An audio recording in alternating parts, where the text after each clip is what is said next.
Hello friends, welcome again in our Git and GitHub series. और पिछले video तक हमने डिस्कस कर लिया है गिटहब क्या होता है, गिट क्या होता है, गिट का फ्लो कैसे काम करता है और उसके साथ ही गिटहब पे ब्रांच कैसे क्रिएट करते हैं, रिपोजिटरी कैसे क्रिएट करते हैं, इनके बारे में। और आज का वीडियो हमारा रहने वाला है गिट ब्रांचिंग पे। गिट ब्रांचिंग क्या होती है, इसकी हमें ज़रूरत क्यों पड़ती है और उसके साथ ही गिट ब्रांचिंग पे कौन कौन से डिफरेंट ऑपरेशन है जो कि हम परफॉर्म कर सकते हैं। जैसे क्रिएट ब्रांच हो गया, मर्ज ब्रांच हो गया, डिलीट ब्रांच हो गया और चेकआउट ब्रांच हो गया। इन सब के बारे में पढ़ेंगे।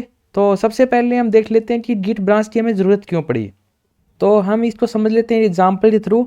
तो मान लो कि हमारे पास गिट ब्रांचिंग का कंसेप्ट नहीं है और हम लीनियर डेवलपमेंट कर रहे हैं। तो होता ये है कि हम एक प्रोडक्ट पे काम कर रहे हैं। ये प्रोडक्ट मान लो कि आपका कोई सेल्स को मैनेज करने का काम करता है। मान लो कि आपने कितने पार्टीज़ आपको जिनसे आपने बाई किया और कितने को आपने सेल्स किया, इन सब का वो रिकॉर्ड रहता है और उसमें डैशबोर्ड भी देता है आपका अच्छा सा।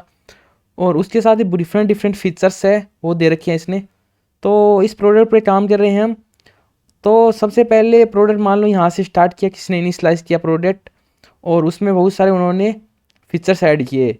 और ये आपने जो डॉट्स दिखा रहे हैं हम, ये कमिट को हम शो कर रहे हैं।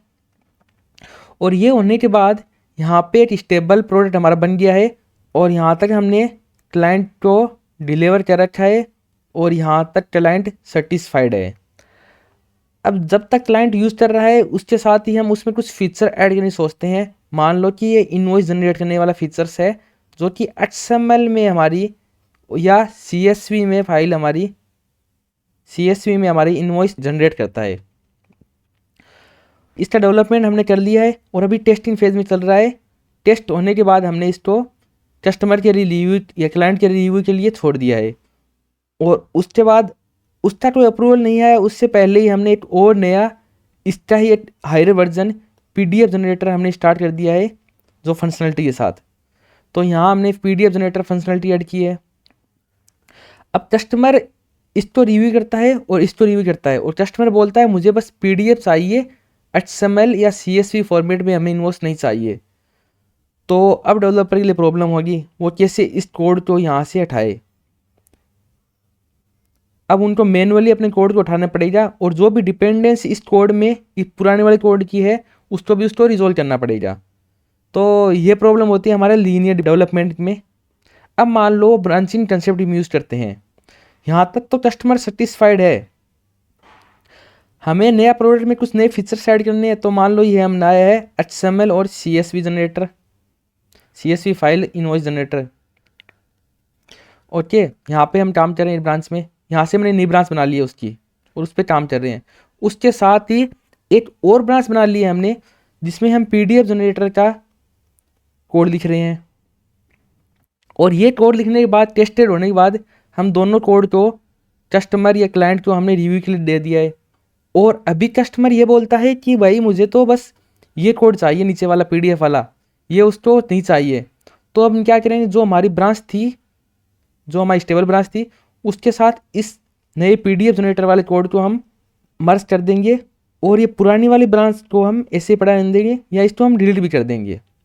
तो इस तरीके से हमारे कोई एक्स्ट्रा बर्डन नहीं पड़ा इसको डिलीट करने में या कोड रिमूव करने में। ये डिफरेंट ब्रांच पे काम हो रहा था, ये डिफरेंट ब्रांच पे काम हो रहा था और जैसे ही कस्टमर ने बोला उस ब्रांच को हमने मर्ज कर दिया और इस कोड को हमने अपने पास रखा। तो इस तरीके से हम इस प्रॉब्लम को रिजोल्व कर सकते हैं। इसीलिए हम ब्रांचिंग कंसेप्ट यूज़ हुआ था और गिट में ब्रांचिंग कंसेप्ट आया था। तो ये हमारा हो गया कि हम ब्रांचेस की ज़रूरत क्यों पड़ती है।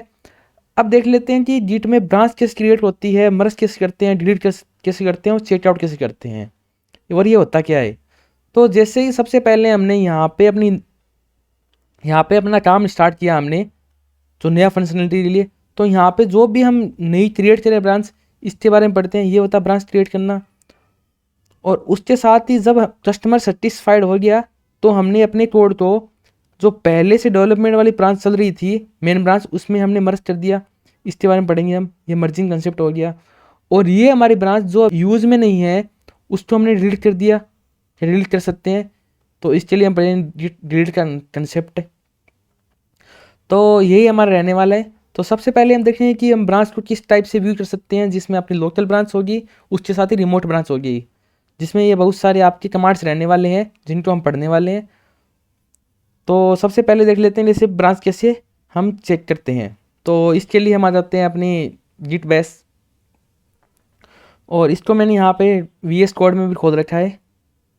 तो ये हमारा कोड रहने वाला, इस तरीके से हमारा फोल्डर एंड स्ट्रक्चर रहने वाला, जिसमें रिसोर्सेज हो गया, जिसमें हमारी एक्स्ट्रा फाइल्स रहने वाली, जैसे रिक्वायर्ड फाइल होगी या कोई PNG होगी जो सॉफ्टवेयर में आपको दिखाना ही है।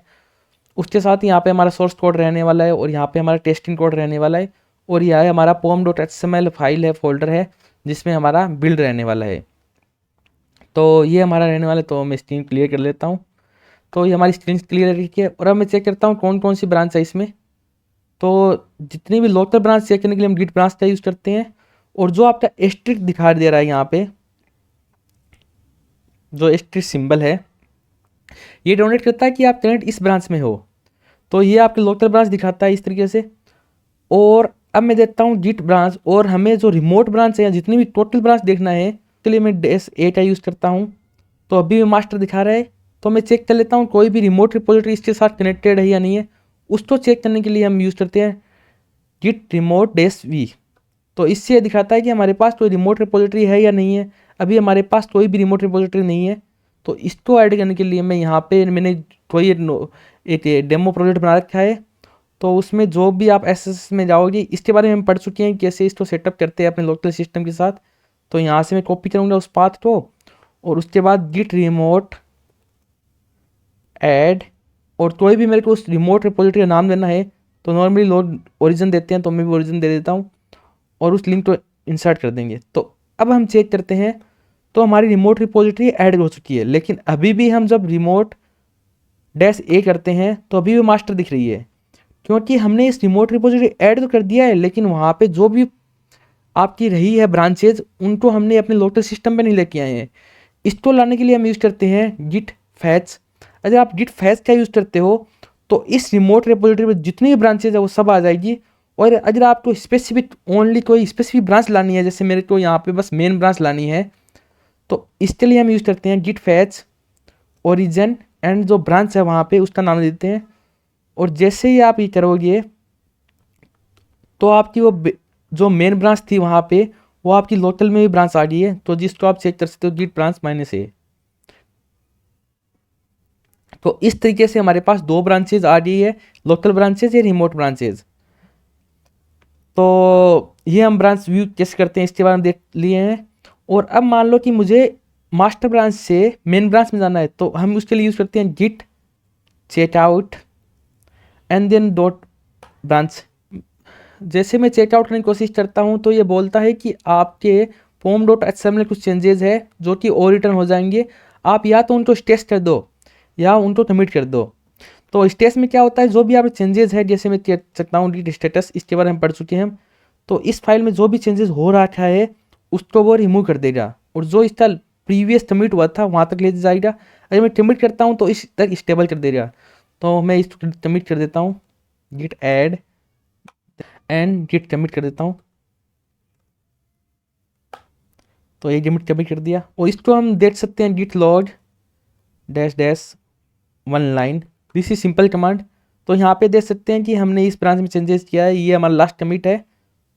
तो इस तरीके से हम सिंप्लीफाई तरीके से लॉट्स देख सकते हैं। अगर आप 1 लाइन का यूज़ नहीं करते हो तो आपको ये बहुत ही वीड टाइप का दिखता है, जिसमें आप किस यूज़र ने किया है, क्या चेंजेस किया था इसके बारे में। ठीक है, अब हम चेकआउट करने की कोशिश करते हैं वापस। तो नाउ अब ये चेकआउट हो गया और हम मेन ब्रांच में आ गए हैं। तो इसको आप चेक भी कर सकते हो, यहाँ पे कोई है नहीं आपका जो कि मास्टर ब्रांच में चेंजेस था। तो इस तरीके से आप अपनी ब्रांच को चेकआउट कर सकते। तो अब हमने देख लिया कि गिट ब्रांच कैसे चेक करते हैं, रिमोट में जो भी ब्रांचेज है उसको कैसे देखते हैं, जो कि यहाँ लोकल सेटअप पे आ चुकी है उन ब्रांच को। गिट फेस कमांड क्या होती है, और गिट फेस फिर रिमोट रिपोजिटरी का नाम, और उसके बाद ब्रांच का नाम, ये कब यूज़ करते हैं हम। अब हम देखेंगे गिट में ब्रांच कैसे क्रिएट करते हैं उनके बारे में। तो इसको चेक करने के लिए हम आ जाते हैं। तो मैं करता हूँ स्क्रीन क्लियर। तो पहले जाते हैं हम फिर मास्टर में वापस, गिट चेकआउट।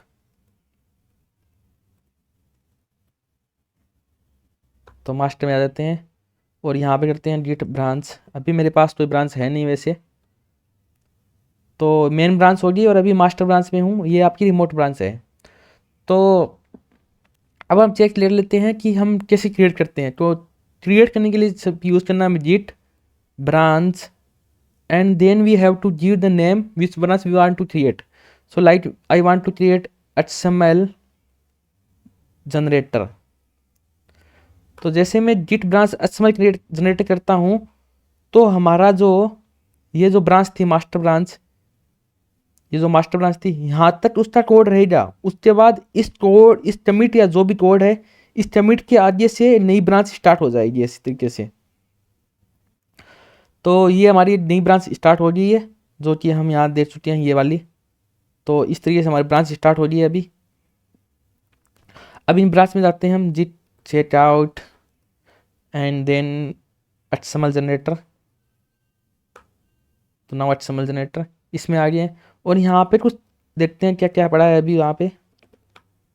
तो यहाँ पे हमारा फोल्डर है टेस्ट फोल्डर, जो नॉर्मल पहले मास्टर ब्रांच में था उसमें हम मान लो हम कुछ चेंजेस करते हैं या नई फाइल ऐड करते हैं। SRC में जाते हैं और यहाँ पे हम देखते हैं क्या क्या पड़ा है अभी। मेन डॉट जावा है, नहीं हम कोई फाइल क्रिएट करते हैं। तो हमने जनरेट कर ली है और अभी हम इस कोड को git स्टेटस करते हैं। तो इससे हम देखते हैं कि क्या चेंजेस हो रखा है नहीं हो रखा है। तो यहाँ पे यह फाइल आ गई है और इसको हम ऐड कर देते हैं। यहाँ पे जब डॉट लगाते हैं जितने भी सारे चेंजेस है वो सब हो जाते हैं। और जरा स्पेसिफिक हमें बस इस फाइल को चेंजेस करना है तो git add देन उस फाइल का नाम देना है बस। तो इस तरीके से वो ऐड हो जाती है और इसको हम कमिट कर देते हैं। अभी वापस हम चेक करते हैं कि स्टेटस के, तो दिखाता है कि आप फाइल आ गई है, अब आप उसको कमिट कर सकते हो। तो then now we are going to commit this file. Okay, अब हमने कर लिया, वापस चेक करते हैं ये स्टेटस। तो ये नहीं है, मतलब कोई भी उसमें पड़ा नहीं है अभी, सब चेंजेस कमिट में आ गया है। और हम इसको चेक भी कर सकते हैं git log और यहाँ पे 1 लाइन डाल के। तो यहाँ पे दिखाता है 1 लाइन में HTML जनरेटर कोड एडेड। इस तरीके से हम नई फाइल, नई ब्रांच क्रिएट कर सकते हैं हम। और मान लो कि मुझे HTML वो भी करना है, मुझे PDF जनरेटर करना है। अगर मैं यहाँ से ब्रांच क्रिएट करता हूँ तो जो मैंने ये कमिट किया है, ये जो कमिट है उससे आगे वाली, उससे आगे ब्रांच क्रिएट हो जाएगी वो PDF वाली। लेकिन मुझे क्या करना है, मुझे करना है कि मेरी जो मास्टर ब्रांच थी उस कमिट के आगे नई ब्रांच क्रिएट होनी चाहिए PDF वाली। तो इसके लिए मैं वापस जाता हूँ, git चेकआउट करता हूँ। पहले मैं आ जाता हूँ अपने मेन और यहाँ पे करता हूँ git चेकआउट मास्टर। अब इसमें, तो इसमें जो हमारा पहले वाला यहाँ तक चेंजेस था मास्टर वाला, यहाँ से नई ब्रांच क्रिएट होगी। तो git branch PDF जनरेटर। अभी हम, अरे उसमें चेकआउट करते हैं git चेकआउट देन PDF और इसमें हम git logs देखते हैं 1 लाइन। तो ये देख सकते हैं कि हमारा जो मास्टर था और हेड जो PDF जनरेटर है उनका हेड एक ही है और यहाँ पे नया हेड जो जनरेट हुआ था वो HTML में जनरेटर हुआ था। तो इस तरीके से हम श्योर हो चुके हैं कि नया ब्रांच क्रिएट हुई है वो इसी कमिट से हुई है। उसमें भी हम कुछ फाइल ऐड कर देते हैं या उस रिपोजिट, यहाँ पे हम okay now go back and git add src and PDF file we have did and commit।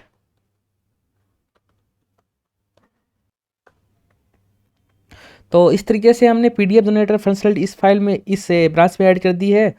और ये हमारे पास देख लेते हैं कौन ब्रांच, सब देख लेते हैं कौन कौन सी ब्रांच है। तो हमारे पास ब्रांच है, एक तो मेन ब्रांच होगी, एक मास्टर ब्रांच जो PDF जनरेटर है उसमें हम काम कर रहे हैं अभी, उसके साथ ही HTML जनरेटर है। तो इस तरीके से हमारे पास 2 ब्रांचेस क्रिएट हो गई है। अभी हम देख लिया है कि कैसे ब्रांच क्रिएट करते हैं, इन सब के बारे में हम देख लिया है। और अब हम देख लेते हैं कि जो हमने PDF जनरेटर ब्रांच क्रिएट की है उस ब्रांच को हमारी मेन ब्रांच के साथ या मास्टर ब्रांच के साथ कैसे हम मर्ज करेंगे। तो हम मर्जिंग के लिए हमें क्या करना पड़ता है, जिस ब्रांच में मर्ज करना पड़ता है, मान लो मुझे मास्टर ब्रांच में मर्ज करना है, इस ब्रांच में जो पहले से आ रही है उस ब्रांच में, तो मुझे पहले उस ब्रांच में चेकआउट करना पड़ता है, उसके बाद इस ब्रांच तो हमने इसमें मर्ज करना पड़ता है। तो इसके लिए हम आ जाते हैं git चेकआउट देन मास्टर। तो हम मास्टर में आ गए हैं। अभी हम कमांड लिखते हैं git मर्ज एंड कौन सी ब्रांच मुझे इसमें मर्ज करनी है, पीडीएफ वाले करनी है। तो जैसे मैं पीडीएफ वाले करता हूँ तो जिट मर्ज पीडीएफ जनरेटर, अभी मेरे मास्टर ब्रांच में जो पीडीएफ में चेंजेस हुए थे ओनली वही आए हैं, जो एचएसएमएल फाइल एचएसएमएल ब्रांच में चेंजेस हुए थे वो नहीं आएंगे। इसको हम जिट लॉग से देख सकते हैं। तो यहाँ देख सकते हैं हम कि यहाँ तक तो हमारी ब्रांच मास्टर थी ही, उसके बाद जो भी पीडीएफ जनरेटर ब्रांच में चेंजेस थे वो हमारे इसे मास्टर ब्रांच में आ गए हैं। तो इस तरीके से हम मर्ज करते हैं। तो सिंपल कमांड है जिट मर्ज एंड ब्रांच नेम। अब हमारे कुछ मर्ज कॉन्फ्लिक्ट पे आते हैं जिसको हम नेक्स्ट वीडियो में डिस्कस करेंगे। उसका डिटेल वीडियो रहने वाला है जिसमें हम जब मर्ज करते हैं दो ब्रांचेज को तो उस टाइम जब कॉन्फ्लिक्ट आते हैं उनको रिजोल्व कैसे करते हैं उनके बारे में पढ़ेंगे। अब हम देख लेते हैं डिलीट ब्रांच फंक्शनलिटी कैसे काम करती है। तो डिलीट ब्रांच फंक्शनलिटी के लिए पहले मैं क्लियर कर लेता हूँ स्क्रीन को, फिर देखते हैं जिट, चेक कर लेते हैं कौन कौन सी ब्रांच हमारे पास। तो पीडीएफ जनरेटर में हमारा काम हमने मर्ज कर दिया मर्ज इस मास्टर के साथ, उसके साथ ही एचएसएमएल जनरेटर का काम हमें रिमूव करना है। तो हमें इस रिमूव करने के लिए सबसे पहले हम उससे डिफरेंट ब्रांच में आ जाएंगे। मान लो कि मैं अभी एचएसएमएल जनरेटर में हूँ, एचएसएमएल जनरेटर में जाता हूँ और यहाँ पे मैं चेक करता हूँ git branch then dash D और एचएसएमएल जनरेटर नाम देता हूँ। तो it will show issue that can not delete because our head is denoting to this branch. तो इसका मतलब ये है कि जो भी आपकी जिट है उसका हेड है वो इस पॉइंट को डिनोट कर रहा है। अगर आप इसको डिलीट कर देते हो तो कन्फ्यूज हो जाए कि उसको जाना कहाँ है।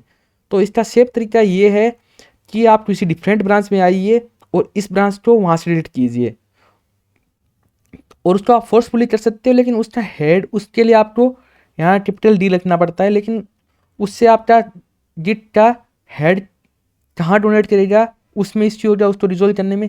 इससे सेफ तरीका यही है कि आप दूसरे ब्रांच में आइए और वहाँ पे आप कमांड रन कीजिए। तो इससे मैं अब आ जाता हूँ वापस जिट चेक आउट मास्टर में और यहाँ आके मैं अगर उस कमांड को रन करता हूँ तो जैसे मैं कमांड रन करता हूँ तो इसमें कुछ प्रॉब्लम ये इश्यू दिखाता है कि आपकी जो एचएसएमएल ब्रांच है आपने किसी के साथ मर्ज नहीं की है और आपने कोई यूज़ नहीं किया है। अगर आपको ऐसी कुछ एरर आती है तो इसके लिए आपको फोर्सफुली वाला मैंने बताया था कि यहाँ पे कैपिटल डी यूज़ कर लीजिए आप। तो जैसे आप कैपिटल डी यूज़ करते हो तो ये डिलीट कर देगा आपको फोर्सफुली और कोई इश्यू नहीं आएगा। तो इस तरीके से आप कैपिटल डी का यूज़ कर सकते हो। और अगर आपको कोई मतलब आपने उसको मर्ज कर दिया है तो आप पीसफुली आप उसको डैश डी से भी डिलीट कर सकते हो। तो इस तरीके से हमने देख लिया डिलीट ब्रांच कैसे होती है। तो अब हम देखते हैं डिलीट ब्रांच। तो हम देखते हैं तो यहाँ पे एचएसएमएल हमारी डिलीट हो गई है। तो इस तरीके से हम डिलीट करते हैं अपनी ब्रांच को। तो हमने अब देख लिया डिलीट कैसे करते हैं ब्रांच को और डैश डी कैपिटल डी का यूज़ क्या है। तो इस तरीके से हमने अपने जिट के आज के ब्रांचिंग कंसेप्ट पढ़ लिया है। और अगर आपको इसमें कोई भी डाउट है तो आप कमेंट सेक्शन में डाल दीजिए, वहाँ पे मैं उसको रिजॉल्व करने की कोशिश करूँगा। और उसके साथ ही अगर आपको वीडियो अच्छा लगा है तो please like share and subscribe कीजिए चैनल को।